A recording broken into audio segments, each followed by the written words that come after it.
நான் வர முடியாதுன்னு இயக்குனருக்கு சொல்லியிருந்தேன்.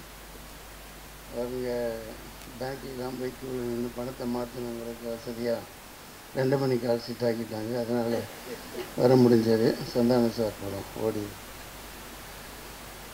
அனைவருக்கும் வணக்கம். மேடையில் அமர்ந்திருக்கும் இயக்குனர் சீனராமசாமி அவர்கள், ஐயா எஸ்பி முத்துராமன் அவர்கள், வசனத்தில் பெருந்தகை பெரிய சாதனை படைத்த வசனகர்த்தாவும் இயக்குனரும் தயாரிப்பாளருமான வி.சி. குகநாதன் அவர்களே, ப்ரொடியூசர் கில்டேன் தலைவர் ஜாகுவார் தங்கம் அவர்களே, கீர்த்தி சுரேஷ் மாதிரி ஒருத்தவங்க உட்காந்துருக்காங்க, பேர் தெரியல, அவங்களா இல்லை வேறு யாருன்னு தெரியல,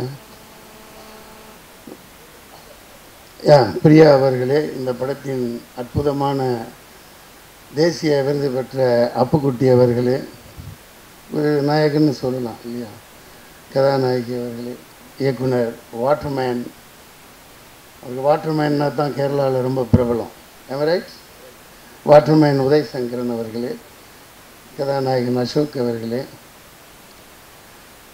அனைவருக்கும் பிடித்த கதாநாயகன் விளங்கி இப்பவும் கதாநாயகனை வாழ்ந்து கொண்டிருக்கும் ரஹ்மான் அவர்களே, பின்னருக்கில் அமர்ந்திருக்கும் எனது டார்லிங், எனது கதாநாயகி வயோதிக பாட்டி, அம்மா பேர் என்ன, எனக்கு அவங்க தான் ஜோடி, ஆமாம் சாந்தி மாவா அந்த மாதிரி தான் தர்றாங்க, என்ன பண்ணுறது, ரொம்ப வயசாகிடுச்சின்னு நினைக்கிறேன், அவங்க என்ன இளமையாக இருக்காங்க. மதுமிதா அவர்களே, அப்புறம் தொலைக்காட்சியில் கலக்கி கொண்டிருக்கும் ஜப்பானா சீனாவா என்னன்னு தெரியல அவங்க ஒரிஜினல், ஆனால் தமிழ் நம்மளோட அற்புதமாக பேசுகிறாங்க. அதுவும் இந்த சென்னை தமிழ்னால் பூந்து விளையாடுறாங்க. அதுவும் இந்த கெட்ட கெட்ட வார்த்தையிலாம் திட்டுறதுன்னா ரொம்ப அழகாக திட்டுறாங்க, டிவியில் தான், ரைட். அவங்க பேர் தாப்பாவா, பேரே தாப்பாவா, போட்டுக்கிட்ட முன்னாடியா பின்னாடியா, தாப்பா வாழ்க. கம்பேரிங் பண்ணுற குமாரி அவர்கள் நல்லா பண்ணாங்க, அழகாக. இந்த படத்தின் PRO public relation officer Perunthulasi Palanivel அவர்களே, பத்திரிகையாளர்களே, அனைவருக்கும் வணக்கம். இந்த கொஞ்சம் கொஞ்சம் எனக்கு ஒரு நல்ல கதாநாயகன் மாதிரி ஒரு வேஷம் திடீர்னு கூப்பிட்டாங்க, ஃப்ளைட்டில் வரவழைச்சாங்க, டமால் டெமில் எடுத்தார். ரொம்ப அந்த கேமராமேன்லாம் பாராட்டணும், ரொம்ப வருஷத்தில் எடுத்தாங்க. எனக்கு அவ்வளோ அழகாக அந்த படத்தில் காமிச்ச மாதிரி ராவணனில் தான் நான் அழகாக இருந்தேன். அதுக்கப்புறம் இந்த படத்தில் தான் என்ன அழகாக காமிச்சிருக்காங்க. எனக்கே அதிசயமாக இருக்குது, பாராட்டணும். அந்த மாதிரி ஒரு நேஷ்னல் இன்டகிரேஷன் அதிகமாகணுன்னா, இப்போ இங்கே எல்லாம் தயாரிப்பாளர் போய் மலையாளத்தில் படம் எடுக்கணும், மலையாள தயாரிப்பாளர் இங்கே வந்து எடுக்கணும், அது ஏன் செய்ய மாட்டேங்கிறாங்கன்னு எனக்கு தெரியல. கொஞ்சம் நீங்கள் கொஞ்சம் அமைதியாக இருந்தால் நான் பேசிடுவேன். கொஞ்சம்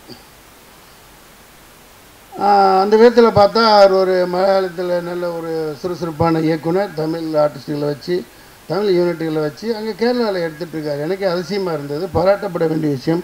அதுக்காக ஒவ்வொருத்தரும் ஒரு இயக்குனருக்காக கைத்தட்டல் அவரை வரவேற்கணும். நம்ம தெலுங்கில் போய் நம்ம இயக்குனர்கள் 10-20 பேருக்கு மேலே சாதனை பண்ண மாதிரி அவர் சர்வசாதாரணமாக தமிழ் பேசுகிறாரு, தமிழ் நடிகர்களை அறிமுகப்படுத்தியிருக்காரு, பாராட்ட வேண்டிய விஷயம். இப்போ எல்லாம் நல்லா தான் போயிட்டுருக்கு. ஆனால் இந்த விஷயத்தில் ஒன்று நான் சொல்லணும். இப்போ சினிமா 5 நாள் நாசமாக போச்சு. ஒரு கலெக்ஷன் இல்லை, டிசிஆர் ரிப்போர்ட்டே இல்லை, நேற்று புதுப்பட இல்லை, வசூலே இல்லை. மோடி அவர்கள் திடீர்னு பிச்சைக்காரன் மாதிரி எல்லாத்தையும் பிச்சைக்காரனாக்கிட்டாரு.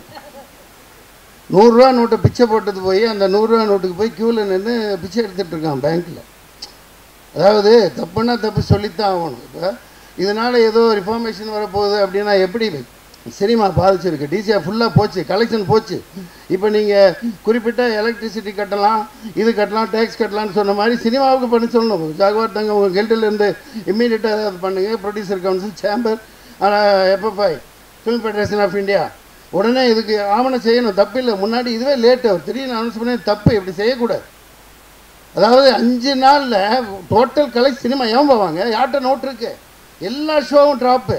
இது யார் எதுக்காக பாதிக்கணும்? நாம ஏன் பாதிக்கப்படணும்? மார்ச் 31 தானே, தலையை நல்லா நோட் பண்ணிக்கோங்க. இயர் எண்டிங்கிறது என்ன? மார்ச் 31.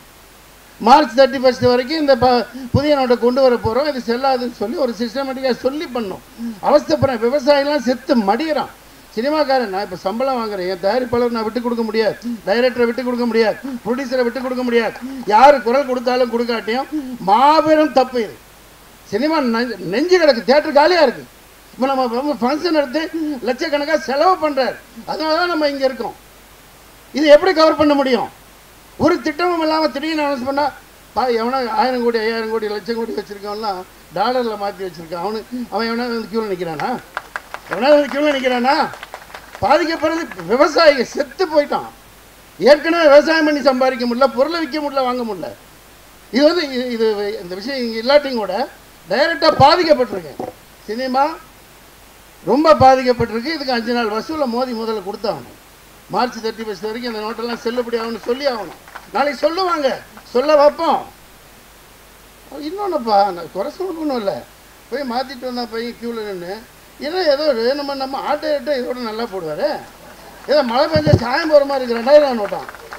ஆனால் பிச்சைக்காரன் கூட வாங்க மாட்டான்ப்பா. இது பாரு 500 எவ்வளோ நல்லா இருக்குது பாரு, ஸ்ட்ராங்காக. மழையில் நினைஞ்சா நழையும் போயிடல, சாயம் போச்சமா டூப்ளிகேட் நோட்டு மாதிரி இருக்குது, சினிமா நோட்டு மாதிரி இருக்குது. நான் என் கருத்தை சொல்ல நான் கடமைப்பட்டிருக்கேன். ட்ரம்ப் அவ்வளோ பெரிய ஆள், ஜனாதிபதி செலக்ட் பண்ணியிருக்கான், எல்லாம் நின்று போராடுறான். நீ வேணாம், எனக்கு நாங்கள் ஒத்துக்க முடியாதுங்கிறான். அந்த ஜனநாயகம் தான் நம்ம ஃபாலோ பண்ணுறோம். ஒரு ஆள் தப்பு செஞ்சால் தப்புன்னு சொல்லணும். பாதிக்கப்பட்டிருக்கு, எல்லா குடும்பமும் பாதிக்கப்பட்டிருக்கு. நீ என்னமோ ரிஃபார்மேஷன் கொண்டு வாங்க, அதை பற்றிலாம் எனக்கு கவலை இல்லை. சினிமா பாதிச்சிருக்கு, 5 நாள் கலெக்ஷன் போச்சு, புதுப்படம் ரிலீஸ் பண்ண முடியல. அதுக்கு என்ன, அதை முதல்ல சொல்லுங்கள். கொஞ்சம் கொஞ்சம் அதிகம் வசூல் பண்ணட்டும். இது விஷயமா நான் எங்கே போக தயாராக இருக்கேன். ஏதோ அக்கடா ரோல் துக்கடா ரோலில் நடிச்சுக்கிட்டு இருக்கனால சும்மா இருந்துகிட்டு இருக்கேன். வழக்கு போடுறவங்க டிராஃபிக் ராமசாமி தானா? நீங்கள் ஒவ்வொருத்தரும் போடுங்க, கொண்டு வாங்க. இதெல்லாம் தப்பான சிஸ்டம். நைட்டோட நைட்டாக இந்த மாதிரி இது பொருளாதாரத்தை இதனால் வளரப்போகுதா பொருளாதாரம்? மக்கள் செத்து சுண்ணாம்பாயிட்டு இருக்காங்க எல்லா கிராஃப்டும். இனிமேல் தெரிய வரும் பாருங்கள். நன்றி, வணக்கம்.